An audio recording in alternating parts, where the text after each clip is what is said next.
Welcome to Sales and Marketing Talk Show. Today we are talking about B2B SaaS and technology sales, and I have Chris Gerretsen from Netherlands joining me on the show. Welcome, Chris. How are you?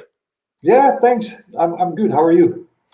All good, thank you, and great to have this conversation here today. You have a lot of experience in B2B sales, so really waiting forward on your tips and ideas on sales.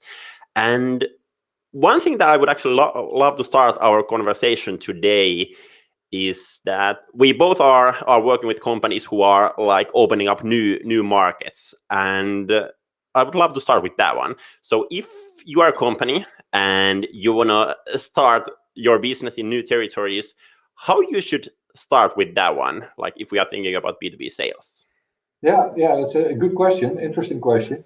So there's a lot of companies from Finland and other parts of the world that have a certain track record in their home territory, right? They're quite successful in their home territory. They have signed up a few references, and perhaps they've received some venture funding, and they want to scale. And then their investors or the owners, they decide that actually they want to grow to, I don't know, sometimes 10 times the size they are at a certain point in time in the next 3 or 4 years or something like that. So they want to do that in a very aggressive manner sometimes, right? Especially if there's venture funding involved. And then they're looking at how to do that. And that's quite a challenging question because, if you want to open up a new market, you need to learn quite a lot of things, and you need to very often make significant investments in order to get going, right?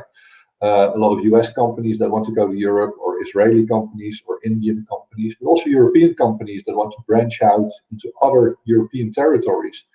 They think they have to open an office, recruit people, onboard these people, wait for these people to get acquainted with the market specifics, and then build up a network and eventually get some business going, right? So that, as you can already tell from the way I'm telling it, that takes quite some time.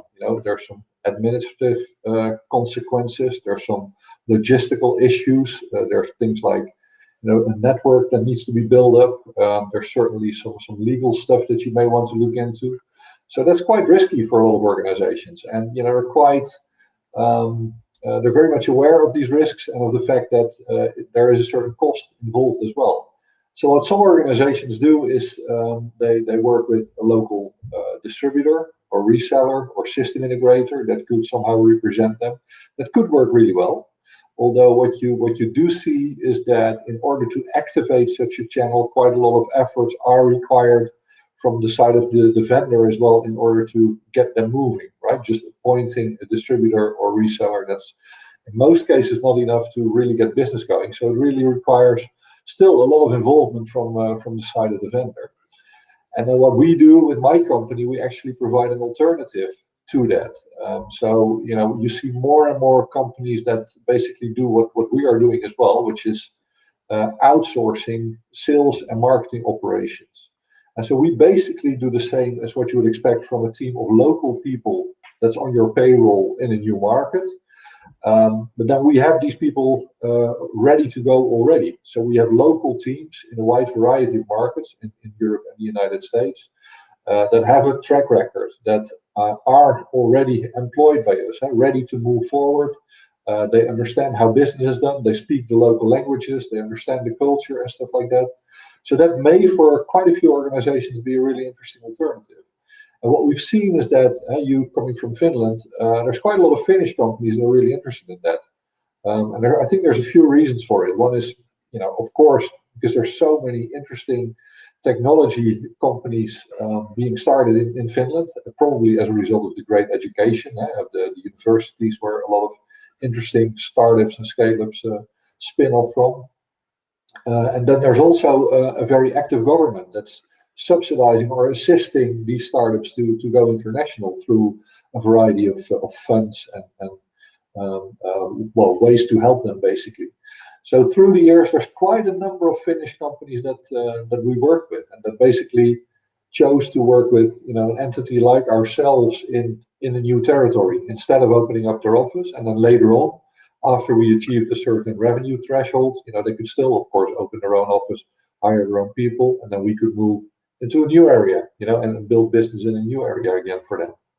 Yeah, exactly. Yeah, it does.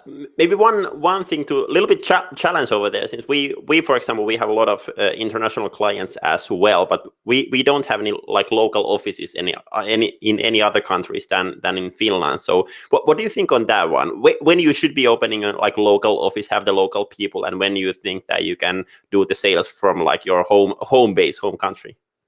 I think there's a lot of things that you can do online. I think an ever increasing part of the customer journey is taking place online. And so I believe it's more than 70% already, even in a B2B context, that is taking place online.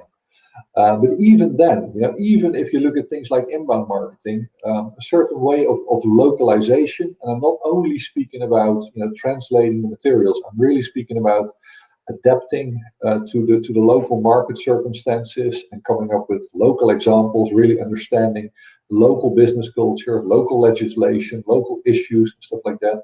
I think it really makes a difference. I think you could do a lot of things remotely, but it would require you to do a lot of research and to really adapt the story to local market circumstances.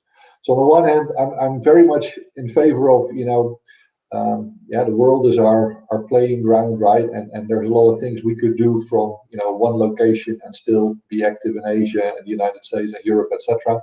But in order to really become successful, I think localization in the broadest sense of the word is really crucial. Yeah, exactly. I agree on that one. And one thing you mentioned there was like the culture of different places, and I would love to dig a little bit deeper on that one. I used to do my study exchange in Shanghai University back in the days, and if I think about like Chinese business culture to Finnish business culture, they are like super different. Yeah, and that is something that should be taken in consideration when selling to new territories. So what do you think on that one? How companies should achieve that one? Yeah, it's really interesting that you mentioned that and that you've lived in China. 'Cause I lived in China as well, I managed a small team of people there for a few years, and I still want to write a book about it. And the book will be only examples of everything I did wrong. So not your typical sales book that tells you how you should do these things, right? But all the mistakes I made, and there's so many mistakes I made. And looking back at it, I really, think, how could I have been so stupid or so blind to do those things? And I think I only became really successful there when I started to involve local people, and I did some management on the side. But even the management, I looked at local people to help me, guide my business, I guess. So, but I think that's a very big difference. And the Asian culture compared to European culture, that's very big. It's very interesting. But even in Europe, Europe is a very heterogeneous market as well. And I think we, as let's say.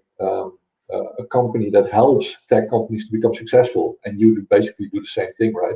I think one of the key things that we have to do is help these organizations adjust culturally as well. I think that's really one of the nicest, most interesting parts of our work, actually.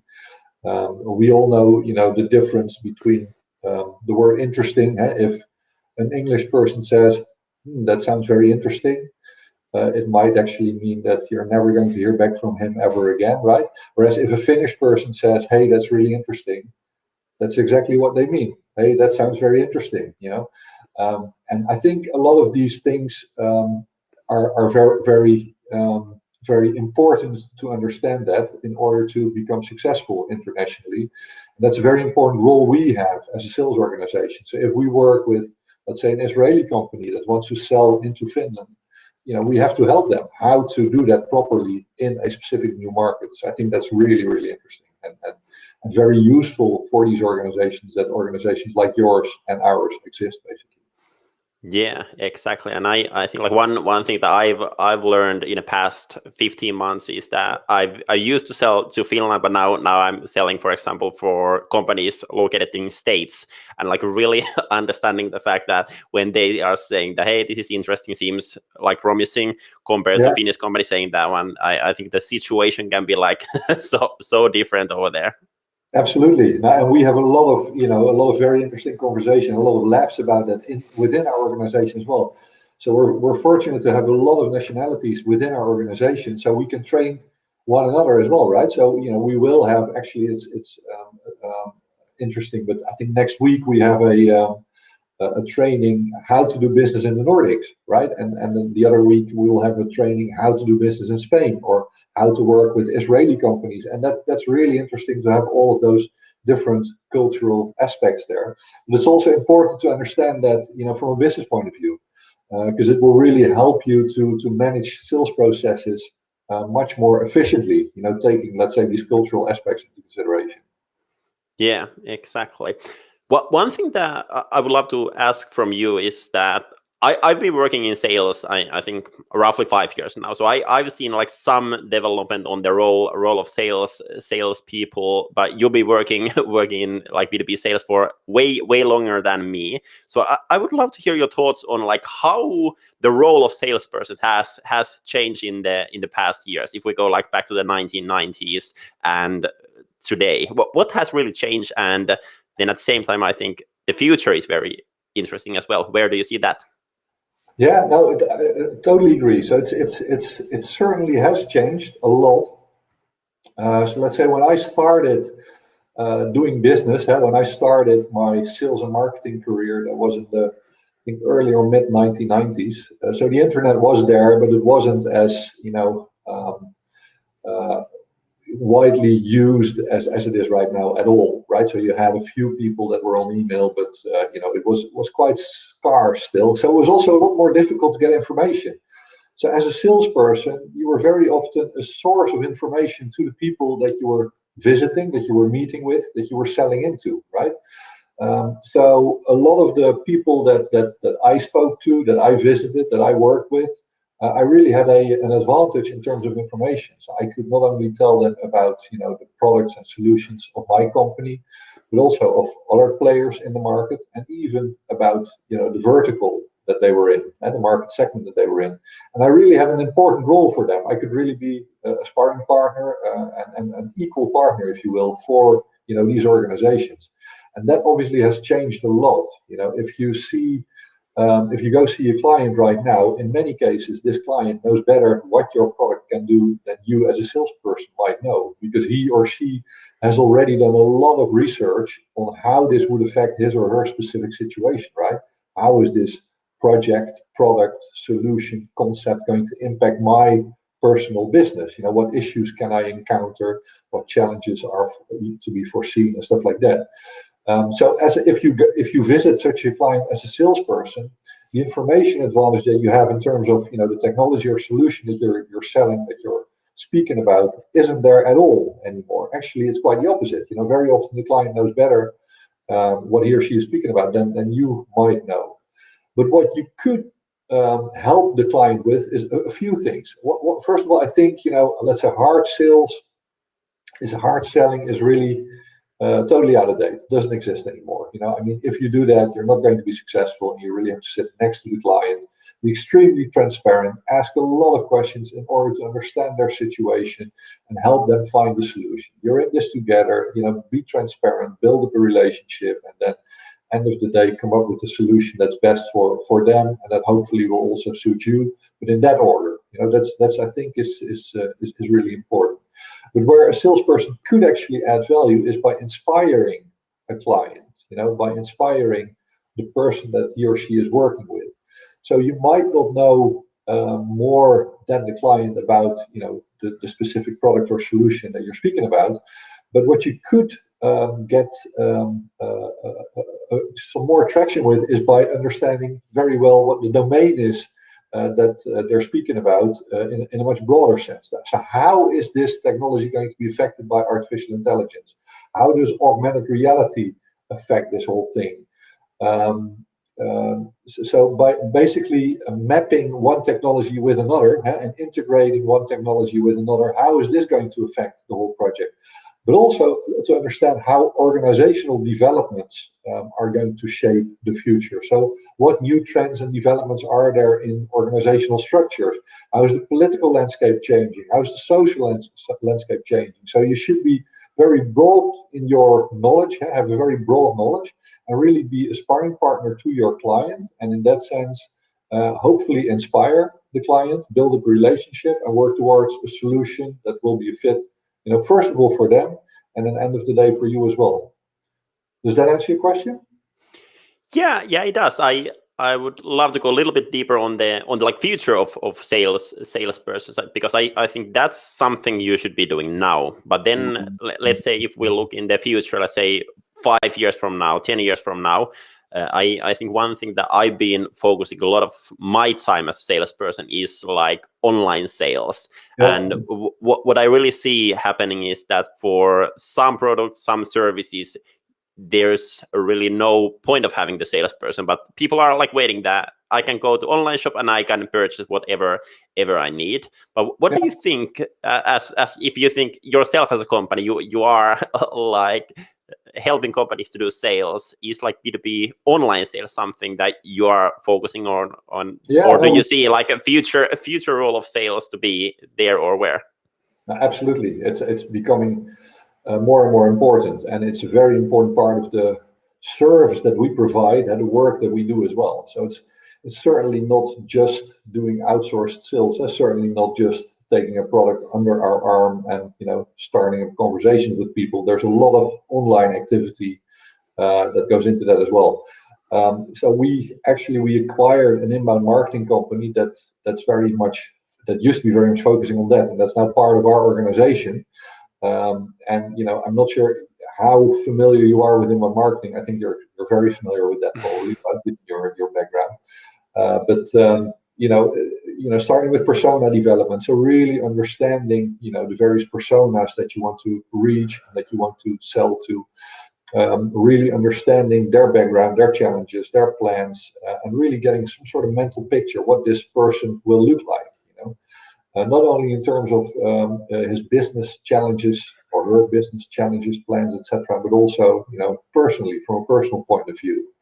I think that really makes a difference already. Then doing good keyword research, finding out what are the actual search phrases that such a person would be using if he or she starts to orientate online, and which fora would such a person be visiting online, which online magazines or offline magazines would such a person be reading, and to get a really good understanding of this target group somehow. And then based on that, starting to create content that will be very meaningful for this persona or these personas. So there can be several personas for one specific organization, and they all go through various stages during a journey, right? During a buyer's journey. And you need to create content for the various stages they're in. It can be that they're just orientating and they just want to browse online a little bit about a specific problem they might have, so they're in the awareness stage. But it might also be that they're already ready to make a decision, that they're in the, let's say, the final stage of their decision-making process. For all these stages of this journey, you need to be able to create content and provide them with content online. That will help you to also position yourselves as a thought leader in a certain domain, right? And the interesting part actually is that this whole online activity very much goes hand in hand with the offline sales activities, or at least that's how I see it. So obviously you can follow up on the leads that you generate online. You can follow up on these people offline, right? You can give them a call or set up a face-to-face meeting or set up an online meeting, and then discuss a specific project or a specific concept with them. Because I think especially for the, let's say, more complex projects and the more complex solutions, especially in a B2B environment, very often some sort of interaction, some sort of personal interaction is still required. And it will be difficult to finalize the whole process online.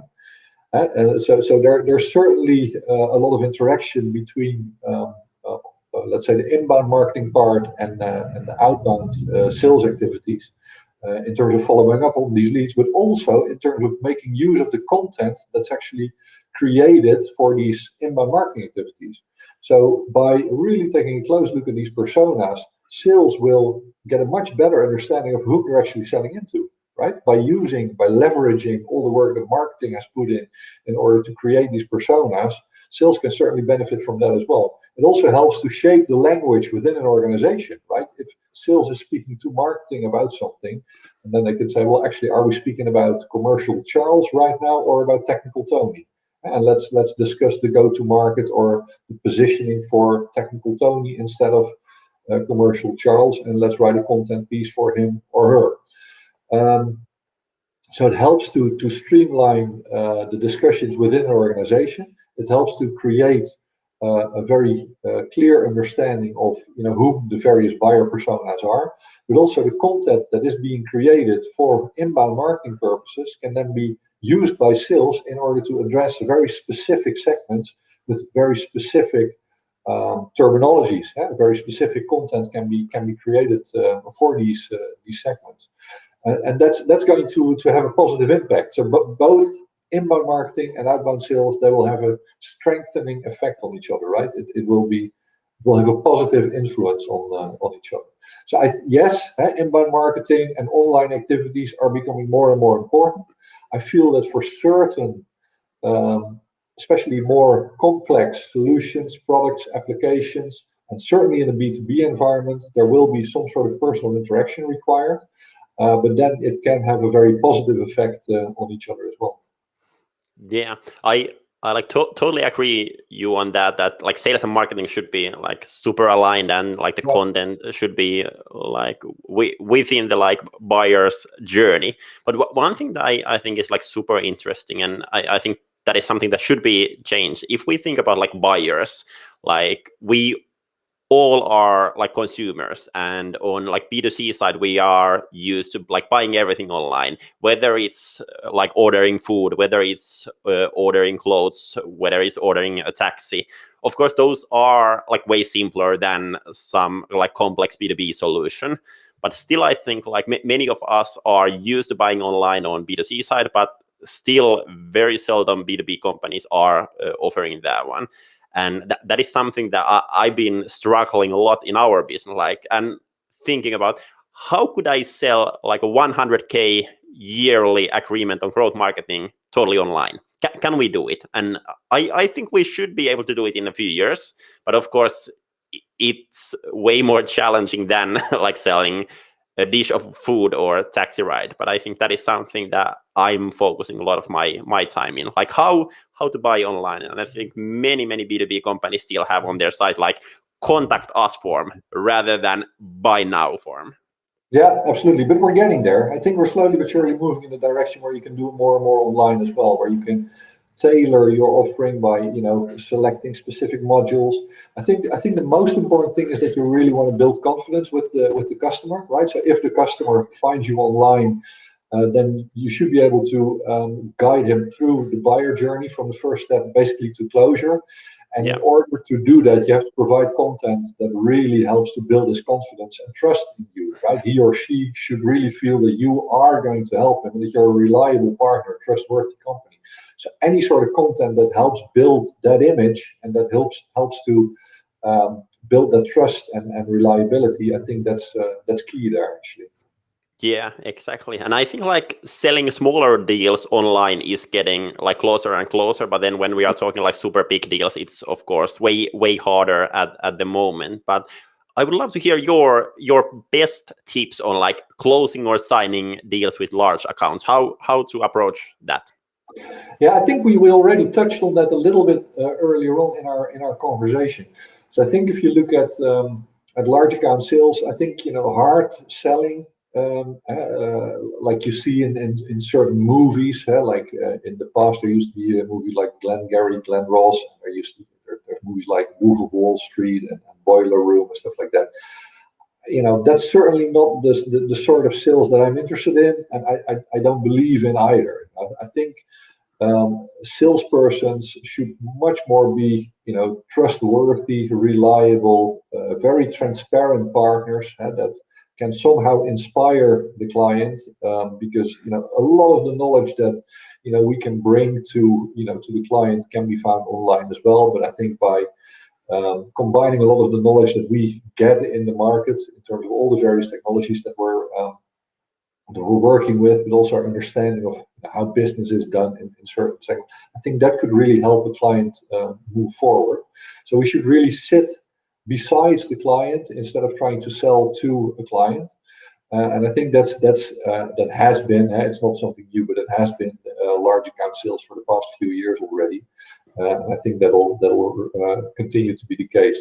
What we do tell the people within our organization, and these are there's a lot of salespeople out there that need some guidance, and we in our organization we build that up through a lot of training programs actually. What we tell people is that it's never bad to ask as many questions as possible.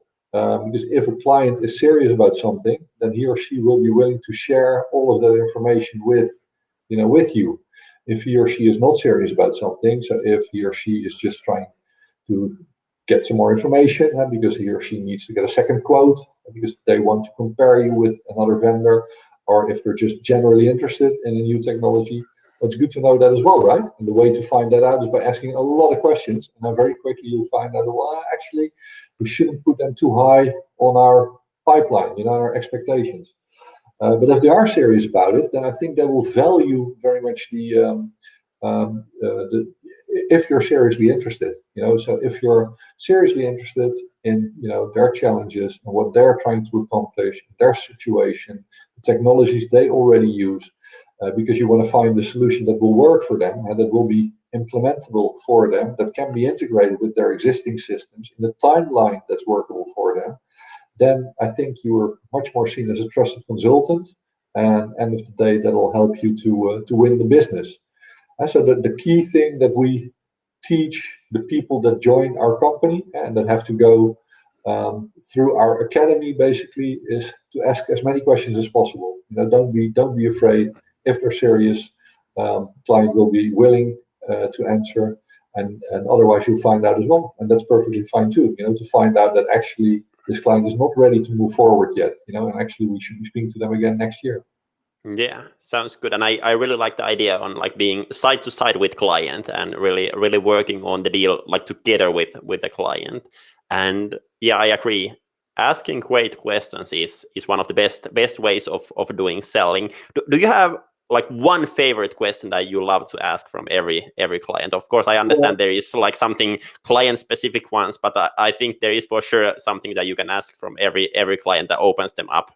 Yeah, so actually, I was actually saying, well, you should sit next to the client and ask as many questions as possible. But I think the key question you have to ask is, of course, so if we do all this and having sorted out all this and having answered all your questions, are you ready to sign now?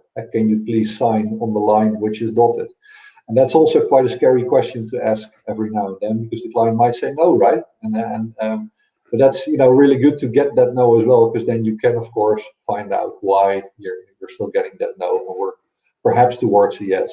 So that's actually we were just speaking about these movies, right? I was mentioning Glenn Rolls, and that is something that I do like about this one movie. I'm not sure if you know that movie. There's this part in which Alec Baldwin is doing a speech towards a group of salespeople, and he starts with this always be closing story, and that's something I do like. I do think that it's important when asking all of these questions and when sitting next to the client and when trying to find a good solution for him or her, it is important to keep in the back of your mind that you do want to get a deal right.